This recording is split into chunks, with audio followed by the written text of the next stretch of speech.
clave en el Senado de la Nación. Hay muchísimos temas en el Congreso en general, pero vamos a dedicarnos a dos de la Cámara Alta. Vamos por partes.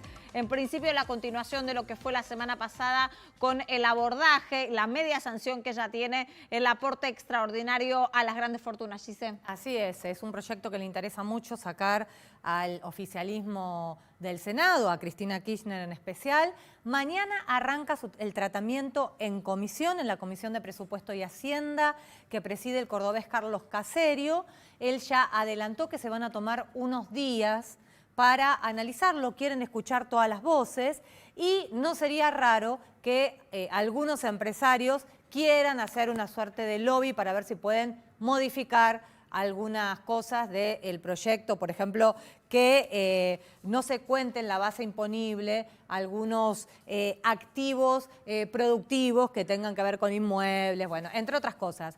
Pero lo cierto es que entonces no se trataría esta semana, ya la semana que viene. ¿Entrarían extraordinarias? Entonces. Claro, se termina el 30 de noviembre las sesiones ordinarias, se trataría en sesiones extraordinarias y por supuesto en el Senado sale, habría que ver si se hace alguna modificación, ahí tiene que volver a la Cámara de Diputados, que es la Cámara de origen, para el diputado tiene que insistir en la sanción original o aceptar la modificación del Senado. Esto por un lado. No, y el otro tema que te quiero preguntar, Gise, principalmente que trajo mucho análisis también en los últimos días, es la metodología de selección del Procurador General de la Nación. Desde marzo de este año entró el pliego de Daniel Rafecas. El presidente hoy mismo volvió a ratificar que era su candidato para ser el jefe de los fiscales. Sin embargo, en paralelo, como parecen dos carriles, está en el Senado de la Nación discutiéndose un proyecto para que cambie la metodología de elección. Exactamente. Bueno, ahí hay como una suerte de interna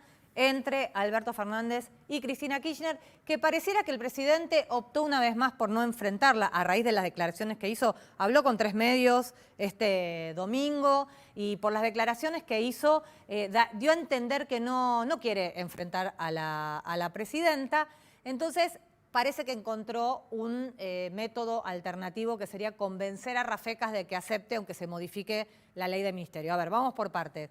La ley, el pliego de Rafecas, Cristina, nunca teniendo la comisión de acuerdos que preside una senadora de su riñón, Anabel Fernández Agastis, nunca convocó ni hizo nada para que se trate el pliego que mandó hace 8 meses el presidente.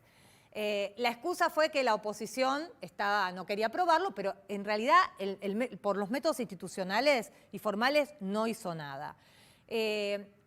Con esa excusa avanzó con un proyecto para cambiar justamente la forma en que se elige al procurador. ¿Por qué? Porque hoy no tiene el número el oficialismo del Senado porque se exigen los 2/3 de los miembros del cuerpo, es decir, 48 votos. El Frente de Todos en el Senado tiene 41. Entonces lo quieren cambiar por mayoría absoluta, que es 37 votos, es decir, la mitad más uno de los miembros del cuerpo. Además de acotar, o sea, a 5 años su cargo, hoy es vitalicio, recordemos, y la remoción quedaría en los 2/3. El problema acá, porque uno dice se puede avanzar con los dos proyectos, o sea, que se vote al procurador y si quieren bajar el número, pero el problema acá es que el procurador, el candidato Daniel Rafecas, dijo que si se modificaba la ley de ministerios y no era votado por amplia mayoría, es decir, con una designación de consenso, él no iba a aceptar el cargo. Porque dice que se pierde legitimidad, que pierde poder. Igual fue hace varios meses, ¿no? Vamos a ver si queda atrapado por sus palabras. Lo último que dijo el presidente es que va a tratar de hablar con Rafecas, o sea, para no enfrentar a la presidenta, para no generar un conflicto con la presidenta, él dijo, las dos cosas pueden seguir, vamos a hablar con Rafecas para ver si lo podemos convencer. Bueno, vamos a hablar con Gustavo Marangoni, un amigo de la casa y politólogo. Gustavo, buenas noches. ¿Qué tal? ¿Cómo les va? Bueno, gracias por llamar, como siempre. Hay mucho análisis, ¿no?, de ida y de vuelta, incluso de el propio presidente que dice una cosa y también instala como varias versiones lo que sucede a la vez en el Senado. El presidente, por un lado, dice que va a intentar, como recién nos mencionaba Giselle, de que Rafecas acepte una nueva metodología. Por el otro, dice que Cristina avala la decisión de que Rafecas sea el procurador. Por el otro, se filtran cosas de que en el Senado de la Nación estarían sacando un proyecto alternativo para precisamente que Rafecas no sea. ¿Por qué tanto ruido alrededor de la elección del procurador? Bueno, en primer lugar, porque es algo muy importante, ¿no? A lo mejor nuestros amigos, la gente que no está tan vinculada con el tema de la política, hay que explicarle qué es el procurador, el jefe de los fiscales, cuál es la importancia, y la gente que es inteligente entiende entonces, claro, por esto, entonces se están discutiendo tanto. Y me parece que hay como minués cruzados, tanto dentro del oficialismo como en la oposición. Giselle explicaba recién los dimes y diretes dentro de la coalición del Frente de Todos. Y dentro de la oposición también se cuestionaba, digamos, porque la referente, digamos, Elisa Carrió dijo, claro, bueno, Rafecas es el mal menor. Claro. Pero claro, eso podría hacer suponer que entonces Juntos por el Cambio acompañaría en el Senado. Sin embargo, ni la propia Elisa Carrió es senadora, tampoco, recordemos, es diputada, pues renunció el 10 de diciembre del año pasado y no tiene en la Cámara Alta representantes. Entonces, habrá que ver si Juntos por el Cambio tiene algunas voces que se hagan eco de esa posición y permita los 2/3, o tiene que modificar el oficialismo todas estas cuestiones. Por supuesto que aún explicando, en este caso al público que los mira a ustedes, no deja de tener cierta complejidad todo lo que hace este entramado, pero siempre que se advierten temas vinculados a la justicia, y esto va obviamente de mi cuenta, es una expresión muy subjetiva, creo que hay una parte importante de la sociedad que dice, están hablando de cosas que les interesan más a ellos que a nosotros. Ahora, en ese punto también, la justicia tiene algo para decir. Hay fiscales que mandaron ya una carta diciendo que no estarían de acuerdo en que se cambie la metodología de elección. Y en este sentido también Rafecas se encuentra entre la espada y la pared, ¿no? Un poco preso de su frase de si se cambia la metodología, yo declino mi postulación. Sí, así es, ¿no? Él fue lo primero que dijo porque estaba apuntando a un consenso amplio, por lo tanto, si obtuviese una mayoría de votos, digamos, de 37, 38, 40, pero no de 2/3, bueno, sí, tendría los votos suficientes previa modificación de la ley, pero entraría ahí en una contradicción con aquello que había establecido antes.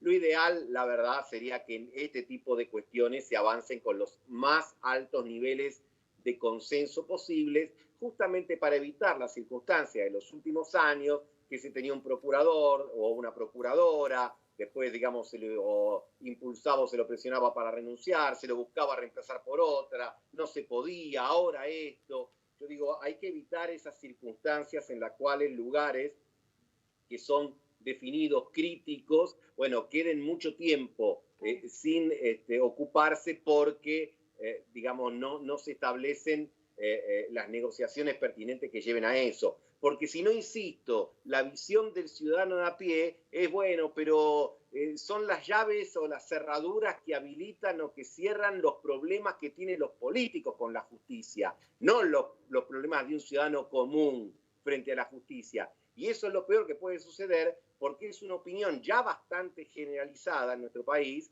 y estas cosas, si se confirman en alguna performance que se den de la manera que se está barajando, bueno, confirmaría esa sospecha, ¿no? Ahí vamos con la pregunta de Gise, pero vamos a aclararle a la gente que lo que venía mencionando Gustavo es precisamente porque hace años en la Argentina Eduardo Casal es el procurador, pero interino, ¿no? No está designado, realmente no se ocupó el cargo nunca, nadie pudo lograr un nombramiento, ¿no? Y por eso ese vacío que en algún punto hay que empezar a ocupar. Sí, Gise. ¿Qué tal, Gustavo? Ahora, en política hay una disociación entre lo que se dice y lo que se hace. El presidente dice, Cristina apoya la designación de Rafecas, pero en los hechos, Cristina está impulsando la modificación de la ley del ministerio para cambiar el número de designación, cuando Rafecas está diciendo que si se modifica eso, él no acepta. Entonces, a ver, si me seguís a la conclusión, Cristina entonces no quiere que sea Rafecas. Bueno, eso todavía no lo sabemos, pero ahora que está de moda esta serie en Netflix, Gambito de Dama, ¿no? Bueno, evidentemente el gambito en el ajedrez es un modo de apertura. Digo, evidentemente Cristina tiene sus jugadas propias, sus gambitos de apertura, digo, desde el comienzo de la gestión hasta aquí, los hace saber quirúrgicamente, es decir, no está todo el tiempo en los medios ni en las redes, pero cuando aparece, digamos, sienta posiciones sobre temas muy específicos, como lo pudo haber hecho con la carta famosa de octubre, como lo pudo haber establecido en su momento con su opinión sobre la reforma judicial, o en otro caso, sin palabras como digamos, dándole más largas al asunto, porque me parece que son muchos los intereses involucrados y algunos le afectan muy específicamente. Pacu. Sí, Gustavo, a veces es difícil conectar en la Argentina los distintos puntos, digamos, de, por ejemplo, este caso en particular, que es tan importante el procurador para un país, con los, digamos, la decadencia que tiene Argentina desde tantos años. Y me pregunto si existe algún ejemplo práctico, vos que sos tan didáctico, para hacerle entender a la gente lo importante que es el procurador para las instituciones y para que el país funcione de alguna manera. Bueno, obviamente, inclusive hasta por las propias películas, vamos al cine, y no necesariamente al cine argentino, vamos al cine de Estados Unidos. Seguramente mucha gente que, afortunadamente, la mayoría del país nunca ha tenido problemas en la justicia, etcétera, pero sí habrá visto esas películas donde hay un jurado y donde hay un fiscal que es el que lleva la parte acusadora, ¿no? Y el juez es el que en todo caso se preocupa porque se cumplan las reglas, pero el fiscal es el que acusa y que dice: usted la noche tal, estaba en tal lado, y acá están las pruebas, y la defensa tendrá que hacer lo propio. Ahora, el procurador es el jefe de todos los que acusan, y es el que puede acelerar, no acelerar, elegir las velocidades. Bueno, entonces su lugar, por supuesto, es claramente muy importante. Lo que sucede es que en nuestro país hace mucho tiempo está establecido un poco que la justicia es lo que se le aplica a los que pierden las elecciones. Claro. Y es lo que en general se sobrelleva mejor estando en el poder.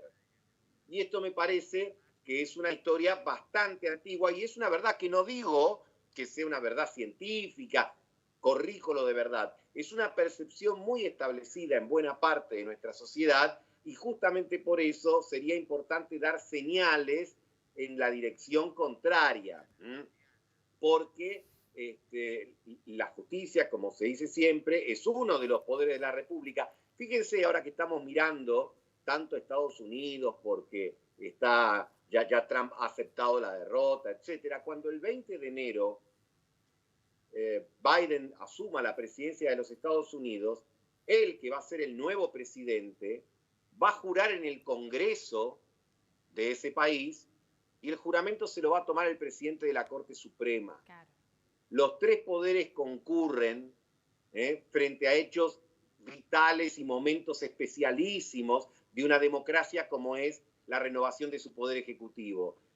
¿Cuán bueno sería que haya concurso de poderes en nuestro país para esos eventos importantes y no se adviertan discusiones perpetuas, bloqueos o lisa y llanamente colonizaciones o intromisiones de un poder en el otro, sino respetar eso que dio origen a la Constitución norteamericana e influyó notablemente en la nuestra, que es establecer un sistema de pesos y de contrapesos para que ningún poder sea hegemónico sobre los demás. Gustavo, una cortita y a propósito del tratamiento que tiene el aporte extraordinario, que durante muchísimos meses estuvo ahí, trabado en el Congreso de la Nación, más específicamente en la Cámara de Diputados, y de repente en una semana tiene media sanción y parece que también lo va a lograr en el Senado. En este sentido, ¿cómo es el comportamiento de nuestro Congreso? ¿Empieza a volver a hacer lo que algunos criticaron del kirchnerismo, una escribanía?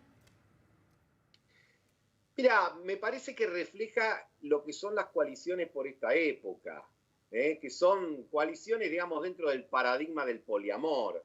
Digamos, algunas cosas, afectos se comparten, otros se comparten menos. Yo creo que ahí la aceleración del proyecto en el Congreso extrañamente coincidió con la aceleración del ministro Guzmán de dar señales al mercado de que iban por otro camino. Por lo tanto, uno piensa que dentro de la coalición oficialista también hay una suerte de pulseada, vamos a decirlo con un lenguaje muy de los chicos.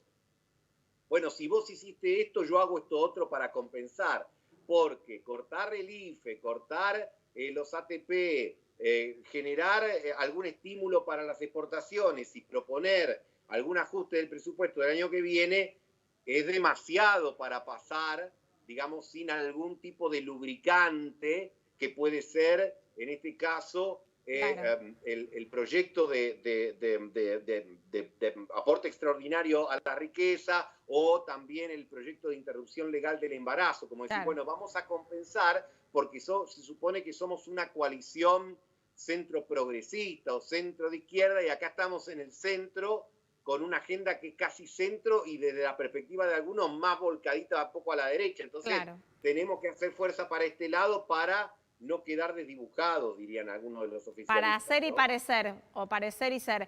Gustavo, gracias. Buenas noches. Gracias a ustedes. Buenas noches. Bonus track de feriado. Tenemos derribando mitos. ¿Qué pasa con la soja? Sí, porque Está cara la soja. es feriado acá, pero en Chicago la soja no se toma respiro y volvió a subir. Ya está en prácticamente $440 la tonelada. Y ¿400 cuánto? 440 ¿Es mucho dólares. o es poco? Bueno, es el nivel más alto de los últimos 4 años y para muchos es la gran salvación. Es la gran salvación. Bueno, yo No. traje algunos datos que justamente dicen lo contrario. Acá me dicen en la cucaracha que no te peleé, pero yo te digo que la soja es el viento de cola que necesitamos. Bueno, vamos a ver Nos si es va así. a salvar la economía de pandemia. Yo te traje algunos datos para explicarte por qué quizás ese precio tan alto no nos termina de beneficiar del todo a los argentinos. Y te traje 2 ejemplos que tienen que ver con las últimas grandes sequías que hubo en la Argentina. La primera, 2008-2009, donde la Niña, este fenómeno climático que justamente genera sequía en la zona productiva, generó que se pierdan 30 millones de toneladas de granos ese año que además recordarán, la soja estaba en niveles récord también, estuvo la famosa crisis con el campo, la del 2008, bueno, y también nos acompañó una sequía que fue terrible para las Alerta arcas cambio climático, del gobierno. Exactamente. Bueno, eso se repitió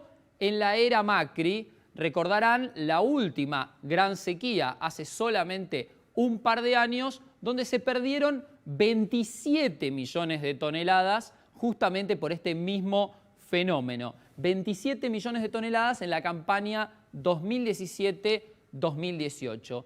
¿Qué pasa de cara a la próxima campaña gruesa, la cosecha 2021 de soja y maíz en la Argentina? Bueno, todos los pronósticos de el USDA y los distintos entes que están justamente viendo qué pasa con los mercados de granos anticipan una posible niña, un cisne negro para la economía argentina el año que viene, que podría generar pérdidas en exportaciones por alrededor de 8.000 millones de dólares. Y esto sería un golpe terrible para el país que después de la pandemia necesita recuperarse y por eso el precio de la soja en Chicago está tan alto, porque hay un fenómeno climático que puede afectar no solamente a la Argentina, sino también a toda la región y también las faltas de stocks en los Estados Unidos. Por eso el precio sube y eso no significa que a la Argentina le vaya bien. Hay que buscar alternativas. Se parece que ni la soja nos va a salvar de la economía trágica de la pandemia. Arrancamos una semana con todo, información y análisis. Nos reencontramos en el día de mañana 20:30 con las noticias y a las 22 todo el análisis en Hoy Nos Toca. Quédense en la programación del canal de la ciudad. Chau.